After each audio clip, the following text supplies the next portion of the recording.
Welcome everybody to another exciting episode of That Other Review Show. We're back, folks, and we finally witnessed Son of Batman. And you know what that means? It's That Other Review Show, brought to you by Two Black Labs Audio and A Week in Geekdom. Son of Batman, of course, adapts the beginning of the epic run from Grant Morrison's Batman years, I guess. And there's not a whole lot to adapt other than just 4 issues, if I remember correctly. Batman and Son had a very basic premise with a really cool twist, being, of course, Damian Wayne. We finally get to see him in animated form, because we've pretty much seen all of Robin so far except Damian, so it was a welcome change. I gotta say, for being an original movie loosely based on something, I thought they did a commendable job. It's just that on certain things, it just didn't really click to me. But by all means, this is a great movie, and you should check it out, because, hey, it's Batman, and it comes from a good story arc. However, if you're gonna do this, I think they should have just gone with something completely different or a straight up adaptation. This was a strange hybrid for me, and by that I mean when the movie first opened up, you see Damian in his training sessions, I guess, and we get to see Ra's al Ghul, we get to see Talia. And yeah, they're acting the part, but I don't know. Something seemed a bit off. For once, I was not. And don't get me wrong, it was a great casting choice getting Giancarlo Esposito as Ra's al Ghul. I kept thinking Gus, but somehow I'm guessing it's the character design or the animation that it just didn't really. I don't know. Something was off about Rage or Roz. And, of course, we finally see that the main antagonist in this whole movie is going to be Deathstroke. This wasn't in the original one. The original story arc basically was Talia revealing to Batman that, hey, we have a son, and here he is. And hijinks ensue. I mean, Damian goes back with Bruce into Gotham. That much is preserved on both stories, I guess. And once we're in Gotham, we start seeing things that, again, are not in the original story arc.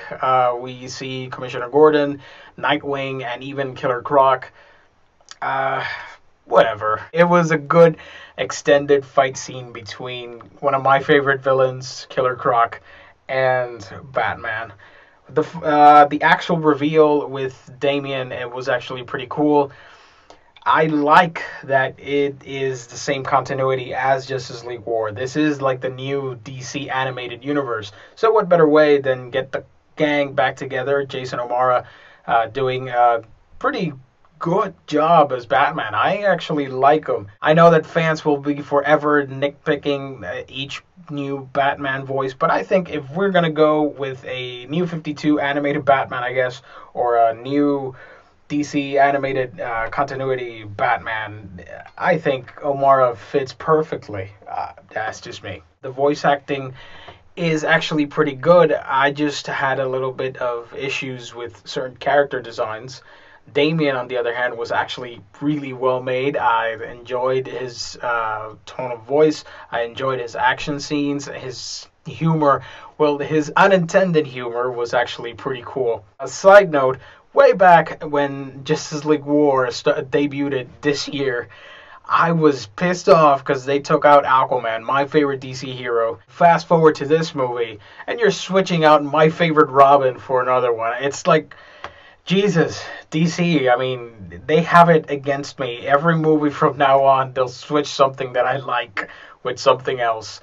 But yeah, Nightwing's in it, and he does a good job, but I wholeheartedly missed the interaction between Tim Drake and Damian, of course. Seeing Tim, arguing against Damian, and not just because he's a brat, but, really questioning, Tim sees Batman as this paternal figure. And of course, this is after Identity Crisis, so you guys know what happened there. So I really enjoyed seeing that in the comic book, Damian and Tim clashing, over this paternal figure that is Batman. You know, Tim is basically like all the other Robins, same as with Dick and Jason to some extent. Batman has been there for them, but now you're sort of inadvertently casting them aside to welcome in this new brat that they've never seen before. This 10-year-old who's all high and mighty, born out of the League of Assassins with the best training, the best weaponry, the best fighting skills, but really lacks the human emotion, the human element, if you will. I thought the movie could have used that. I know they played it a little bit different. Nightwing, well, Nightwing being the first Robin is also a good opportunity to do this, but they really didn't touch upon that much. I mean, other than a few interactions here and there and some quippy, snappy dialogue, we never really saw any like meaningful interaction between what Nightwing, or in the comic book, I guess it was Tim, but Nightwing had to say to Batman about this. You know, I thought that was sorely missing, and one of the highlights for me, being a Batman fan, seeing, you know, how the Robins would feel when, hey, you're basically adopted, but here's my real son. So I thought they could have done that, but whatevs. Later on, we find out that Deathstroke is planning on creating a Man-Bat army with the help of Professor Langstrom. It preserved the original one, whereas in the comic book, Talia was the one that was handling the whole Man-Bat thing. I, I guess it was okay, you know. But yeah, other than that, the movie had some really decent action scenes. One thing that bothered me a little bit was the humor in this. And while yes, it was, when it was done right, I found it amusing. I laughed.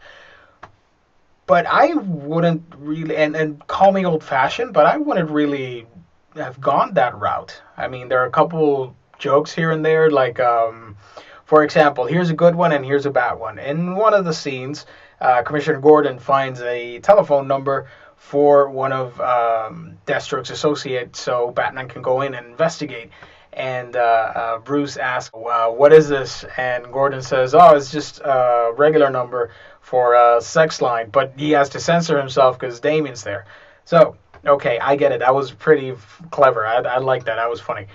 However, later on, Deathstroke finally meets Damien, and he makes the remark, just you and me, and let's ditch aside the sperm donor. That was so out of character for a comic book movie, or a character from a comic book, or even a comic book itself. I mean, that's just weird. I get it, and it may be hilarious to some, but it just felt so out of character. And by the way, Deathstroke, his power set, it just keeps fluctuating from movie to TV series to whatever, because he took a whooping when Batman faced him, but he stood toe-to-toe with Damien, and basically Damien whooped his ass. I mean, it should be the other way around, you know? I don't know what was going on there, you know? I guess they wanted to save the best fight for last, because the movie's about Damien, basically. So, yeah, you know, in that regard, I think the movie fell a little flat. The final battle sequence of the whole underwater complex thing, I thought that was pretty cool. Yeah, Son of Batman. It's a great effort, but unfortunately, several key scenes are not there. Deathstroke is way off, in my opinion. Ra's al Ghul, I mean, this movie is supposed to be after Jason Todd. And if we already got Nightwing and Damien, I presume Red Hood is around. So Ra's and Talia would have known that if you dump a body in the Lazarus pit, it will be revived, albeit a little cuckoo in the head. So really, just flat out saying, oh, there's nothing that can be done, Damien, about your grandfather because he died. That's just a little weird to me, personally. Other than that, I really enjoyed Damien and Batman. Of course, as I mentioned, Jason O'Mara taking over as the new Batman for this animated universe. And call me crazy, I still think he's a good choice. I get it. You still love Kevin Conroy, but let's give other people a shot. So, do I recommend this film?